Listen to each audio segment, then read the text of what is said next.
વડોદરામાં જોખમી વાહનોનો video viral થઈ રહ્યો છે। ઇકો કાર પર સામાનનો ખડકલો, ઓવરલોડ સામાન ભરેલી કારનો વિડીયો વાઘોડિયા રોડ પરનો વિડીયો વાયરલ થયો છે।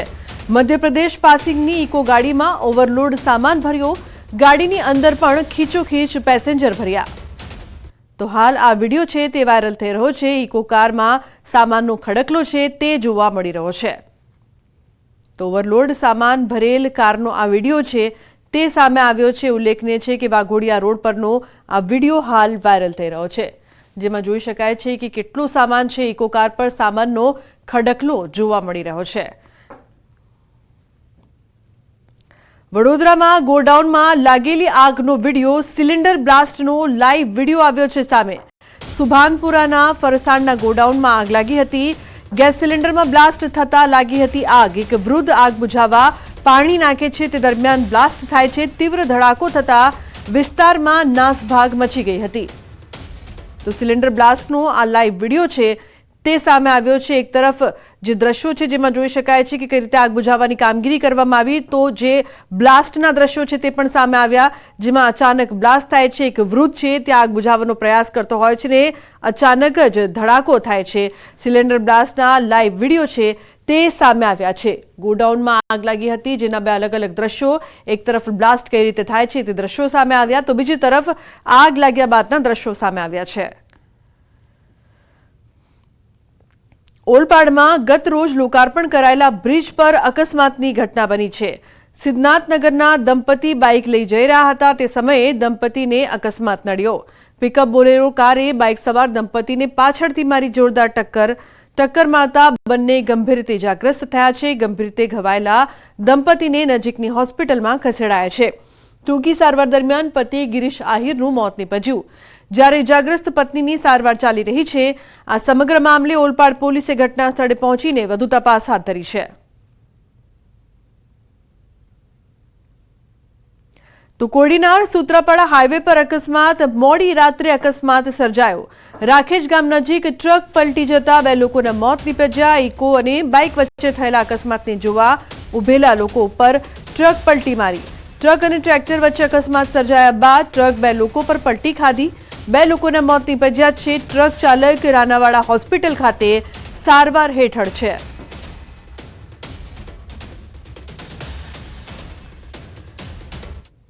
તો અન્ય સમાચાર સુરતથી। સુરતના લંબે હનુમાન રોડ પર આગની ઘટના બની છે। સમર્પણ એપાર્ટમેન્ટમાં અચાનક આગ લાગી, દુકાન અને એક મકાન આગની ઝપેટમાં આવ્યા। ઘટનાને લઈને ફાયર વિભાગને જાણ કરાઈ છે। ફાયરની ગાડીઓ ઘટના સ્થળે પહોંચી આગ પર પાણીનો મારો ચલાવી આગ પર કાબુ મેળવ્યો છે।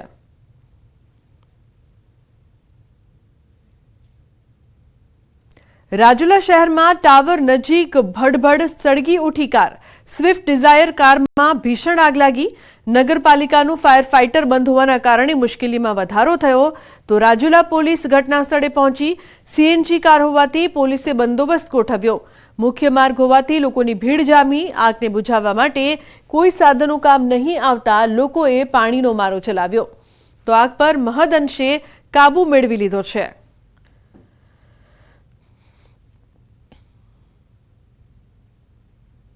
અન્ય સમાચાર ગીર સોમનાથથી દીપડો અને બે બચ્ચા પાંજરે પુરાયા। સૂત્રાપાડાના મોરાસા ગામેથી પકડાયા। 13 તારીખે રાત્રિના 3 વર્ષની બાળકીને દીપડો ઉઠાવી ગયો હતો, જેને લઈને વન વિભાગ દ્વારા અલગ અલગ પાંજરાઓ ગોઠવ્યા હતા। આજે જે જગ્યા ઉપરથી બાળકનો મૃતદેહ મળ્યો છે તે જગ્યા નજીકથી 5 થી 9 વર્ષનો માદા દીપડો અને બે બચ્ચા પાંજરે પુરાયા। વન વિભાગે દીપડાના નમૂના લઈને લેબમાં મોકલશે। દીપડો માનવભક્ષી છે કે નહીં તેના માટે એફએસએલમાં મોકલાશે।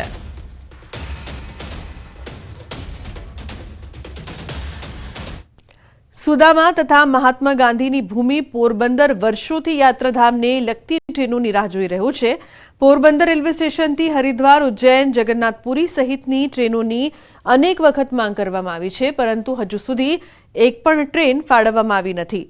પોરબંદરના મુસાફરોને હરિદ્વાર કે ઉજ્જૈન જવું હોય તો જામનગર, રાજકોટ કે અમદાવાદથી ટ્રેન શોધવી પડે છે, જેના કારણે મુસાફરો મુશ્કેલીનો સામનો કરી રહ્યા છે।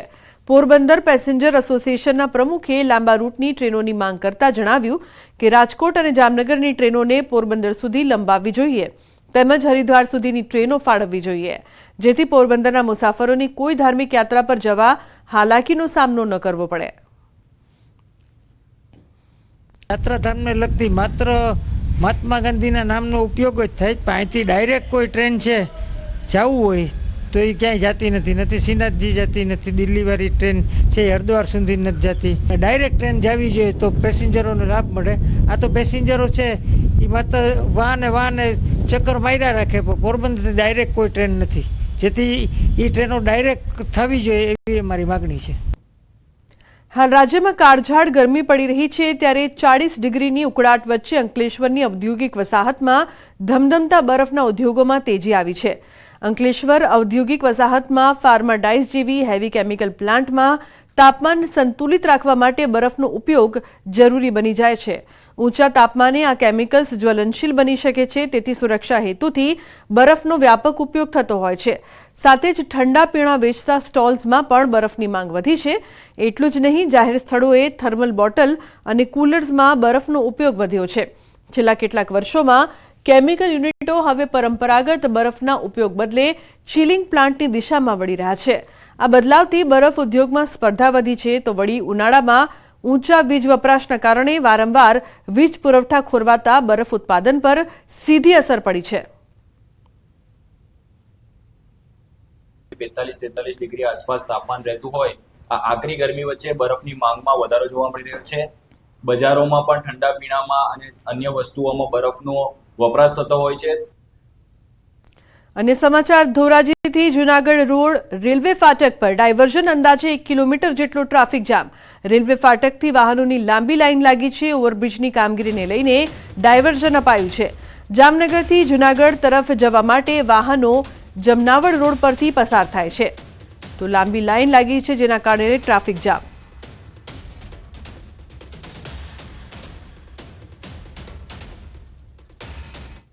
તો રાજપીપળામાં એસબીઆઈના એટીએમમાંથી પૈસાની બદલે નીકળ્યો સાપ.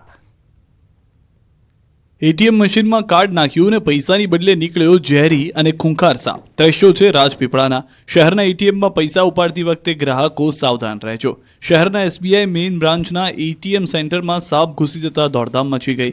એક ગ્રાહક એટીએમમાં પૈસા ઉપાડવા ગયા, ત્યારે એટીએમ હેંગ થઈ જતા એન્જિનિયર એટીએમ રિપેર કરી રહ્યા હતા, ત્યારે એટીએમમાં સાપ દેખાતા કામ કરતા લોકોના જીવ તાળવે ચોંટી ગયા. ડરીને સીધા બહાર ભાગી ગયા હતા. ખૂંખાર સાપને એટીએમમાં આટાફેરાથી દહેશત ફેલાઈ હતી. એટીએમ સિક્યુરિટી દ્વારા સાપને પકડી સલામત સ્થળે ખસેડતા રાહત થઈ હતી. પરંતુ આ મેઇન બ્રાન્ચ હોવાથી અહીં હજારો લોકો પૈસા ઉપાડવા આવે છે, ત્યારે એટીએમમાં સાપની એન્ટ્રીથી લોકોના જીવ પર ખતરો ઊભો થયો છે. તો દારૂડિયાઓએ દારૂ પીને ઠાસરાના બસ સ્ટેન્ડમાં મચાવી ધમાલ. ખેડાના ઠાસરામાં લુક્કાઓએ દારૂ પીને ધમાલ મચાવી. ઠાસરા બસ સ્ટેન્ડમાં આવેલી દુકાનમાં જાગીર મલિક નામના વ્યક્તિએ દારૂ પીને ધમાલ મચાવી.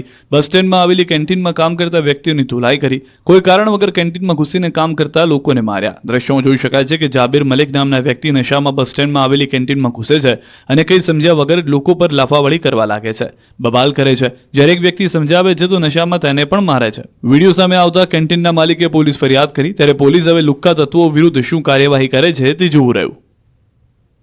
જૂનાગઢ યાર્ડમાં કેસર કેરીના થવા લાગ્યા છે ઢગલા.